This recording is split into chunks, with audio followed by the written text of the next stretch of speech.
What is up, everybody? It is your girl JoJo, and I am here with the review for the Hulu show Little Fires Everywhere, Season 1, Episode 4. I am back in my car because I was doing some work today. I told y'all the bag don't stop, so I had to try to get a little bit of money in today. Y'all pray for me that I'm still well and whole. So now that I am done with that, I thought I would come to you guys and talk about the episode that came on Wednesday. I have a whole lot of notes, so I think with this show, because it's so involved and because I know that most of you probably watch it and then come to watch the review if you do plan on watching the show, I won't talk so much about the ins and outs of the show, and I won't give you a play-by-play. Instead, we will focus on different interactions and just discuss what they may have meant or what the series might be trying to show us. I think that's kind of the place I want to be with it, so let's talk about it. Okay. So the opening scene, we have the woman who adopted the Malaysian or Chinese, I can't remember which one it is, but the little girl. Okay, there's this big deal, this big to do about this baby. She doesn't want anybody to take the baby from her. And at first, the story, the way they lay it out, you kind of don't feel sorry for the lady initially. But then once you get the backstory on the fact that she had tried to get pregnant, tried to have a baby, got pregnant, ended up doing a stillbirth, and how she had a hard time with it, and now you have this miracle child, and you've been bonding with her and spending time with her, and you just want to take care of this baby, and now it is all going to be snatched away from you yet again. So she is freaking out, and it kind of made me understand her side a little bit more. But I want to know what y'all think. Do you believe that the mother who dropped the baby off at the fire department now really needs to do the right thing by her daughter and allow these people who are well off and well to do and they have the money and they have the opportunity to raise the baby? Or do you believe that even though she's not on her feet, even though she's struggling, even though she is an illegal immigrant, she deserves the right and the opportunity to raise her child? I definitely want her to be able to raise her baby. I don't have any children, but I cannot imagine the pain of feeling like you want to take care of your child, but you don't have the means to take care of your child, so you put them in a different predicament or a situation only to really yearn for your child back. I feel like once you have a child, there's always some type of connection to their child, unless there's something going on with you mentally, then that might be a little different. But I think mothers always have a connection to their babies, dead or alive. I really do believe that. So I don't know. I don't know. I kind of want her to raise her child, but I understand what everybody else is saying. Like, you dropped her off at the fire department. What did you think was going to happen? And I think that just comes from not really, maybe she doesn't have no, she understood. I'm sure she understood how the law works, but she was overwhelmed at the time. She could have been postpartum, and I'm not making excuses for the lady because, you know, you drop a baby off at the doorstep, obviously that signifies that you might not want them. But it really, for her sake, she was just trying to make sure her baby was good, because at the time she wasn't, and she did what she thought was the best at the time. She didn't have anybody. So I don't know. I do want her to be able to raise her baby, but I don't want the lady with the money who struggled to adopt her to be devastated either. So y'all can let me know what y'all think. Let's move on to the next thing.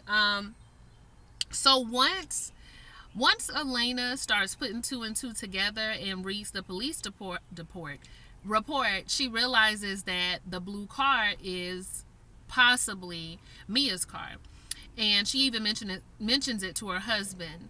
I guess it's time to have sex because he ran up to her, so it must be midnight on a Thursday or a Saturday. And he wants to know why she is obsessed with Mia. I'm not obsessed, but I have a hunch, and I need you to place an order at the Lucky Palace, which is where Mia works.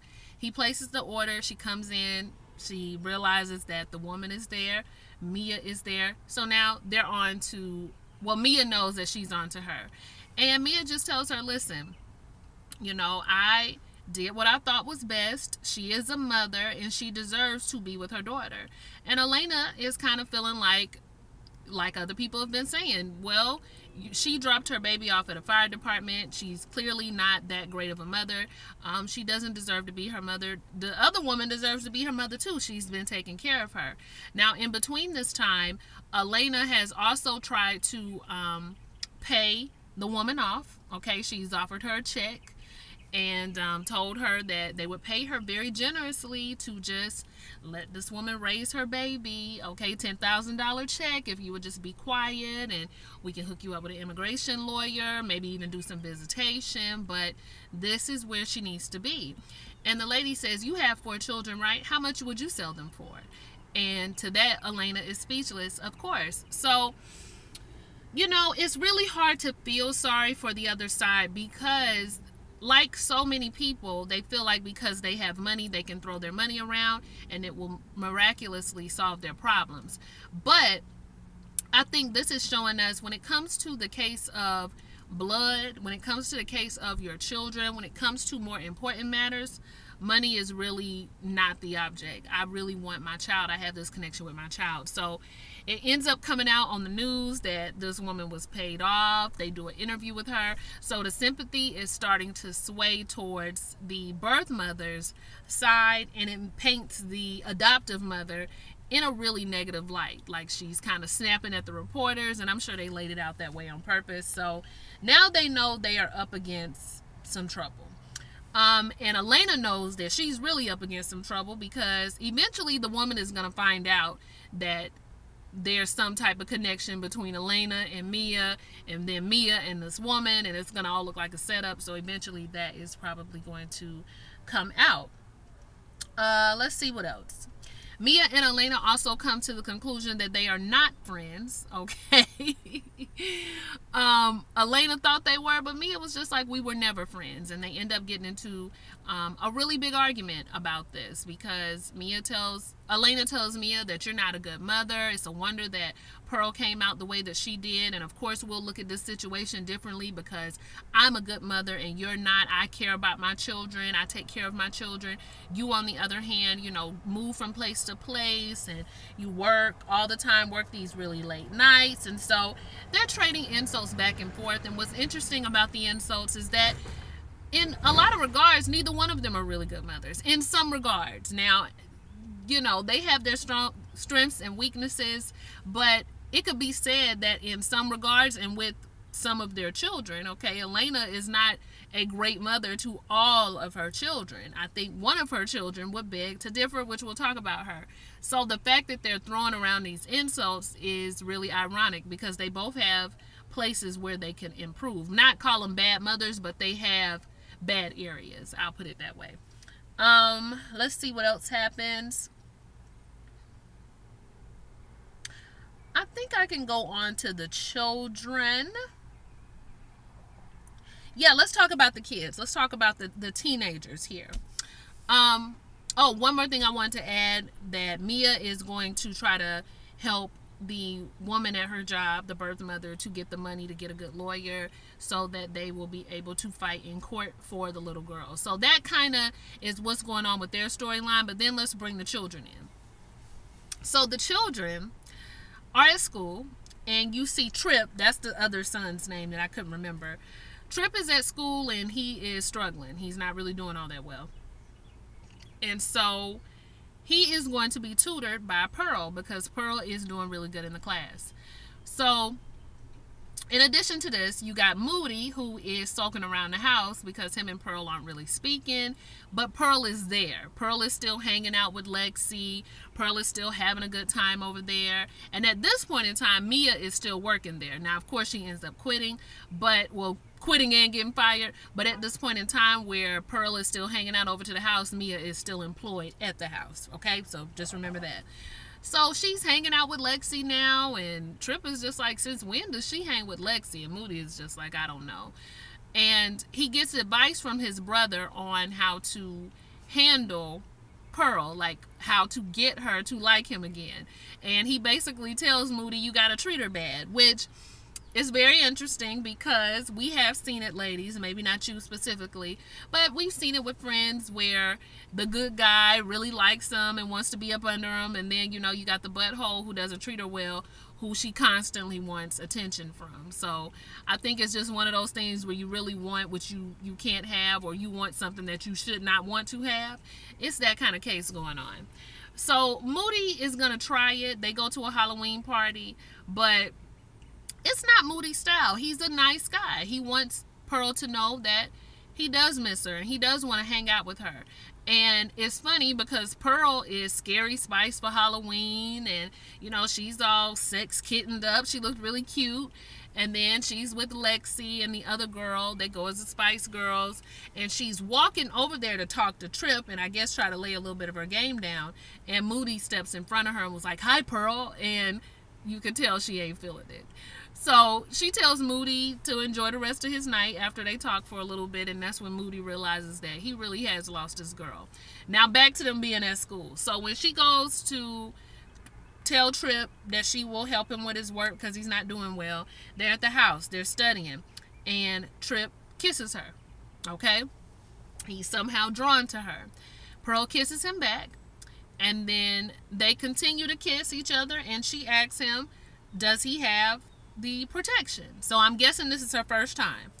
So they get into bed, and the next thing we know, we see him getting up out the bed and saying this has never happened, and I think you did something, you know, to me. Like, what did you expect? You were my brother's girlfriend, for goodness sake. My brother likes you, and then you try to sleep with me. So now he's kind of thrown the whole card on her, okay? And Pearl, baby, now I like you. I think you are a very sweet girl, but it wasn't the best move. But we have to remember that Pearl is a teenager. And I know all of y'all was so smart when y'all were 18 and 17 years old, and you knew the game and you knew all about men.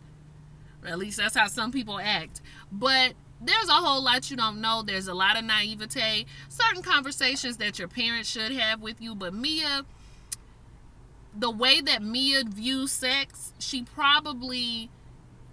I don't know how Mia's talking to her daughter about sexual interactions. And so now she's done this with Trip. We don't know for sure if they actually did it, but he says they kind of did. And she's laying in the bed looking dumbfounded because he just told her about herself. Okay, even though he participated, y'all know how it is. You know, some of y'all men have told me that when the tank is full, y'all not necessarily, or when the tank is full and strong, you know what I mean, y'all aren't really necessarily thinking logically. And so even though he shouldn't have done it either, of course the blame and all of the nasty looks and all of the shame, if it comes out, it is going to come towards Pearl, and we all know how that goes. So what else happened, y'all? I feel like I'm all over the place. Oh, the reason I feel like Pearl was even interested, I think she was always interested in Trip, but I think she was interested in having sex because Lexi had bragged so much about how much it had changed her and how she hadn't had a pimple, and you know, her and Brian were going to be doing all of these things. And I was like, I hope y'all doing all these things with protection, because we all know what could happen there, and then he'll be off to college and you will be at home, you know, having a baby. So be careful with that. But she's kind of put it, you know, the interest is there now. And that happens a lot with younger girls when they're sitting around having conversations. The best thing I can say about this, you guys, is make sure you are talking to your children and having honest conversations about sex. Do not allow another teenager to teach your daughter or your son about sex. It's a terrible move every time. It's the blind leading the blind. Let's see what else happened. So once Elena and Mia get into their squabble, Pearl is not allowed to go over to the house anymore. And she's upset by this. She's devastated by this. This episode, we see everything where Pearl was way up here, it all starts going down. So there's no more Moody. There's no more going over to the house, which means there's no more interactions with Lexi. So now she can't really hang out with her friend like that. Trip is ignoring her in math class and sitting somewhere else. So now she feels played. Her mother is telling her you best not go over there, only for Pearl to sneak out of the house and go over there anyway. She goes over to the Richardson's house. She gets in their pajamas, and her and Elena are just chit-chatting and having a good time, and she falls asleep. Mia comes over there, tells her to get her behind in the car, yells at her And so we don't get to see any reconciliation between the two of them. But what we do know is that Pearl is extremely upset and feels like her mother is being unreasonable. What do y'all think? I do feel like Mia is trying to protect Pearl and basically trying to teach her that we're not like them. But in doing so, she's only making her daughter want to do it more. That's what happens a lot of time with teenagers. The more you defy them, especially without explanation, the more they want to do it. And I know we're the parents and we're just like, I don't have to explain anything to you, but you kind of do. You kind of do. If you want the two of you to be on the same page, and if you want that respect level to truly be there, not fear, but respect, you do have to have conversations with your children. I know some people will disagree, but it is helpful. So Mia doesn't really talk to her or break it down to her, but Pearl is just, you know, just like that lady deserved not to have her child. So, you know, that really set Mia off. And so they end up in an argument, which led her to go over to Elena's. Pearl ends up coming back when her mom comes to get her. So that's what's going on with Pearl, Trip, Moody, and Lexi. Then we have Izzy. Izzy has been hanging out with Mia. So remember, the same admiration that Pearl has for Elena, Izzy has for Mia. Doing artwork with her, listening to her cassette tapes, working on the artwork when Mia isn't around. So she is also drawn to Mia, and they have some type of connection in the similar way that Pearl and Elena have a type of connection. Theirs is just a little bit more low-key and quiet, but we're going to see that probably progress a little bit more. So what did y'all think about the episode? I know I kind of ran through it, but I didn't want to be breaking out all these notes and talking about it for too long, but I thought it was pretty good. I'm ready to see what's going to happen with this adopted little girl. I'm ready to see more about Mia's life and her past and why she tends to cry so much when she thinks about her pregnancy or when she's reminded of her pregnancy. I want to know who Pearl's father is. I want to know if it's ever going to turn around where Pearl begins to see some of the stuff that her mother was warning her about. I want to see what's going to happen with Trip and Moody. I'm ready to see all of it, but I thought the episode was pretty good. And yeah, you guys let me know what you think. I'm going to go ahead and upload this as well as some other videos, and I will talk to you guys next week for the next one. And it'll be a better review. I'm still kind of trying to figure out how I want to do my Little Fires Everywhere review, so we'll talk about it though. I'm going to have it figured out by next Wednesday. That's when it come on, right? Next Wednesday. All right, y'all, like, comment, and subscribe, and I will see y'all soon. Bye.